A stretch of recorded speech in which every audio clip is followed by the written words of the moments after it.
If you think Project 2025 was bad, wait till you hear about the America First Policy Institute, the discreet right-wing think tank behind former President Donald Trump's transition team, should he become president in less than 2 weeks.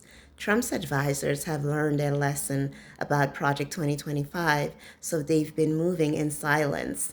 In recent weeks, they have quietly started to work full-time for the campaign transition team. They have already drafted 300 executive orders ready for Trump's signature. Here is a preview of the agenda.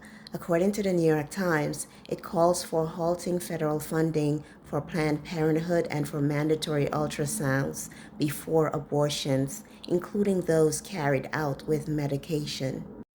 It'll make concealed weapons permits reciprocal in all 50 states, meaning a person who has a permit to carry a concealed firearm in one state would be allowed to legally meaning a person who has a permit to carry a concealed firearm in one state would be allowed to legally carry their weapon in all other states, regardless of the specific permit requirements of those other states.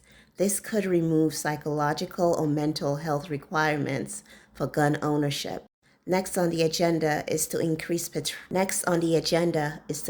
petroleum production, remove the United States from the Paris Agreement, which combats climate change, impose work agreements on Medicaid recipients, and establish legally only two genders. Further, it calls for the elimination of nearly all civil service protections for federal workers by making them at-will employees.